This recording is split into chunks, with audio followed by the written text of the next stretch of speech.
Darji How Australia, and welcome to the second half of the 15th IAAF World Championships over here in the bird's nest of Beijing. We're in the bowels of the stadium, Robbo. I'm talking about the Big 8, the Super 8 we're going to talk about today, and 8 is a very significant number across the ditch in China. Look, it is, mate, and it's been a significant week over there. As you said, the hosting of the IAAF World Champs, it's been absolutely amazing. I haven't had a lot of sleep because it's been so exciting, and we're just now trying to digest it. The whole party's finished days ago. We're still here in the bird's nest, and mate, we want to try and just, I guess, bring the highlights of the second half of the week to you now. And as you mentioned, we've got 8.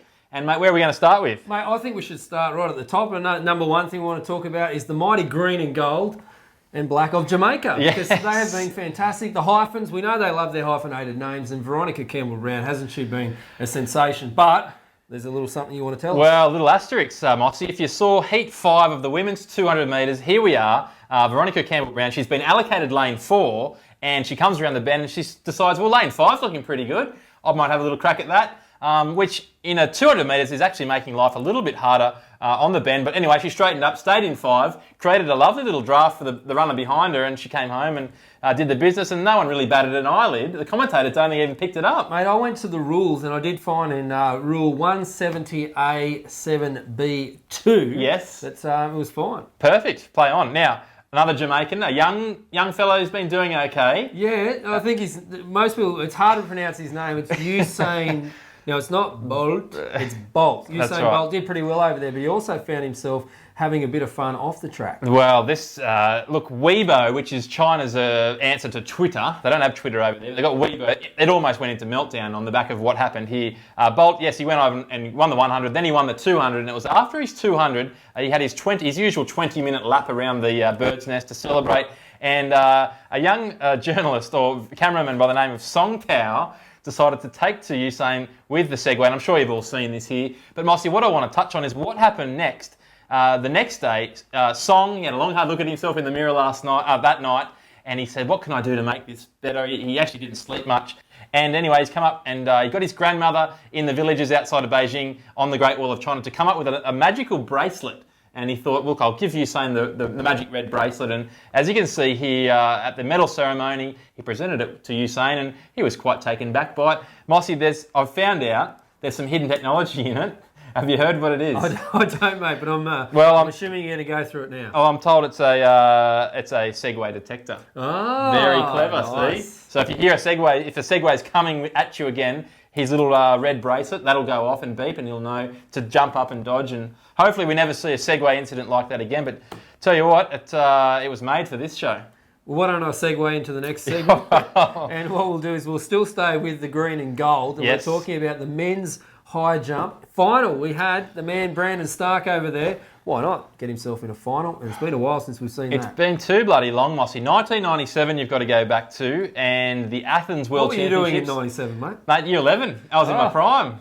I wasn't over there in Athens, unfortunately, but if I had been, I would have seen this, and this fella in particular. Who can forget Tim Forsyth, Australia's greatest high jumper, and look at the hair as well. Brandon Stark, if people haven't maybe picked up on this, Brandon Stark is growing his hair, he's growing the facial hair, the goatee, the moustache, and in honour of Tim Forsyth, and look, it's working for him, because there he is, he got into his first World Champs final, and mate, he had a good account of himself. He'll have taken a lot out of that, but Mossy, geez, it was... Hey, mate, what about that other guy that was in there? Well, the Italian, he just thought, look, I'm not going to be upstaged by this young fella from Sydney, this Stark kid. He thought he'll have a crack at doing something very unique himself. Yes, well, he went through the preliminary rounds, full beard, Italian beard, very, very attractive young man. Unlike the Brazilian beard. Yes, well, that's right. That's anyway, he finals coming up tomorrow. What do I do? Looks at himself in the mirror. Might have a half beard. So here we go, and this is the end result here. Young Gianmarco Tamberi,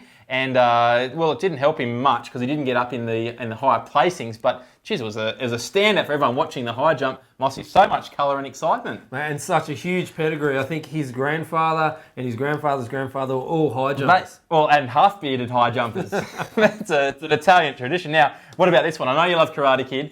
Love it. Zhang, the equal medalist, he has ended up, the equal silver medalist, he has ended up here doing a praying mantis at the end of one of his jumps. What was your take on that? Look, mate, there's only one person that can pull that off, and I'm talking about Ralph. We know Ralph, Daniel-san, aka Daniel-san from the Karate Kid.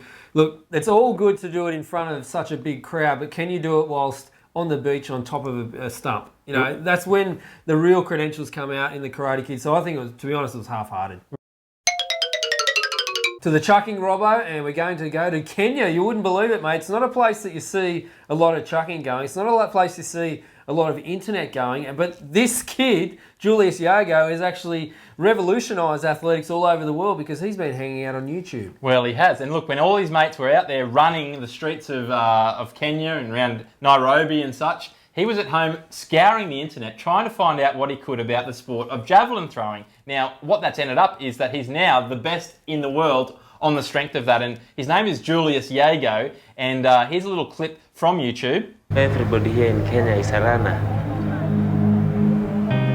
I took it as a challenge to find another way to succeed. Men's Kenyan runners quickly formed a strong leading pack led by underdog Jeffrey Gibson. I started watching videos.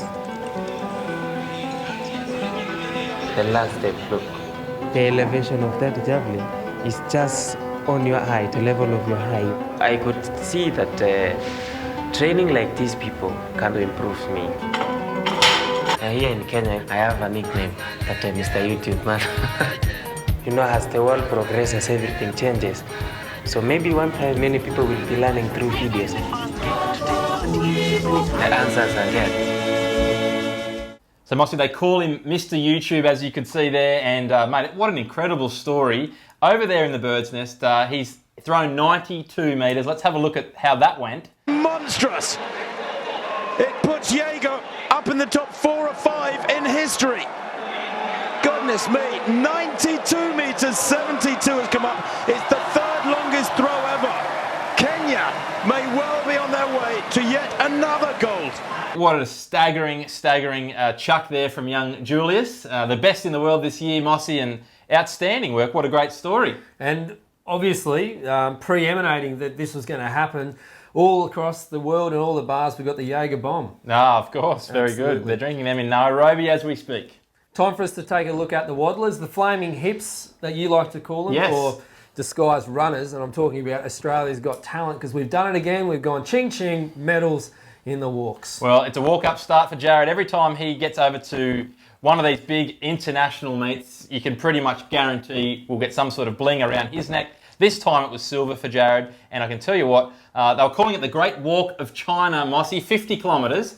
And I know you've thought a little bit about this event. It is a strange event. It goes for most of 4 hours, and they're not mucking around. It's a yawn. Well, you got to work hard to get your result at the end. But mate, what other ways could we spice up the sport of walking? Well, there's two things that come to mind, Robbo. When I think about walking fast to get to class, Yes. or to get to the servo, or whatever it may be. Yep. And I think if we want to revolutionise the sport, we need to start looking at walk sprints. Right. When I talk about walk sprints, there's two things that come to mind because sometimes you've got to walk over things, obstacles, kids along the way. I'm thinking of a 100-metre walking hurdles, followed by the 100-metre sprint by walking. What do you think? Well, look, it'll be different, that's for sure. And but I'm all for it because if you can narrow it down to 20 seconds as opposed to 4 hours, well, look, we've seen it in 2020 cricket. I think that could condense the sport and it could make it a lot more palatable for the average sports fan. And I think, look, I'll lock in a medal for Jared Talent right now. Absolutely. And look, speaking of revolutionising things, shaking things up, the World Relays over there in Bahamas, has seen them for the last couple of years. Well, didn't they continue to spice things up here in the Bird's Nest by looking at those intros for the relays? Love the intro. They came out through the giant Chinese doors. It was fantastic. But the men's 4x100, Mossy, this got me very, very interested because if you look at how the standings went at the end of the day, well, they reflect the quality of the intros. And Jamaica, as we see here, bowing their heads in prayer, well, that was a very, very original piece for them, and they got the gold medal. It was clear to see. The Canadians, a little bit of class there as well, some of the other teams, but Mossy, the Americans, absolute rabble. And no surprises that they ended up being disqualified. No medals once again for them. So they got a bit to do in terms of getting the baton sorted, but also on their intros for the relays. What is it with the Americans and relays? All I think about when I think about Americans relays is tight jocks and disqualifications. They've got that one down pat, that's for sure.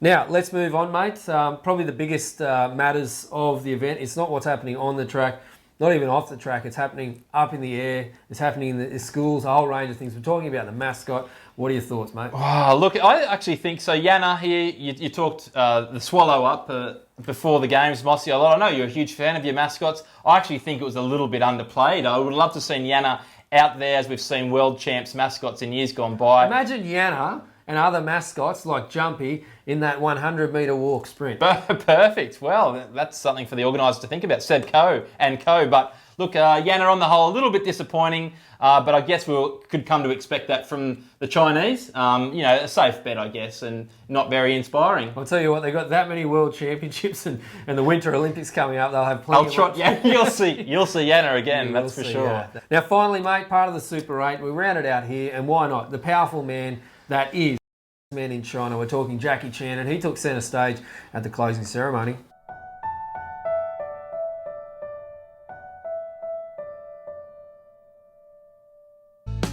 Beijing, 祝福你，绽放我和你。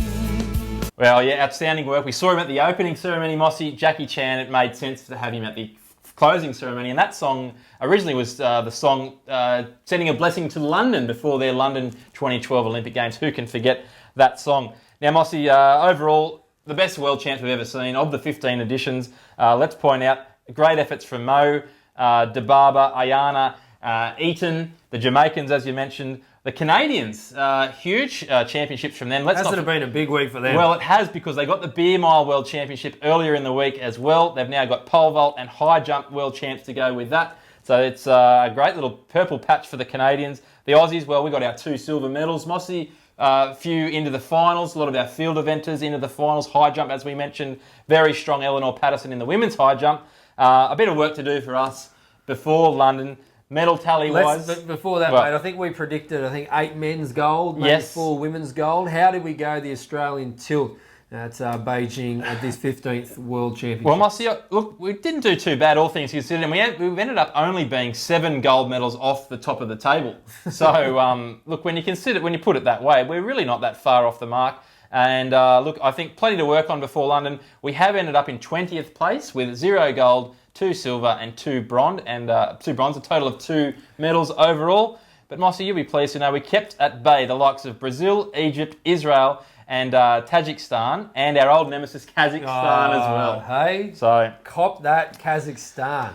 Well, there you go. That is the wrap-up of the 15th IAAF World Championships over here in Beijing at the Bird's Nest. Don't worry, the Bird's Nest will be featured again. And look, guys, 2017, it's just moments away. It's going to be London, and we're going to catch you there.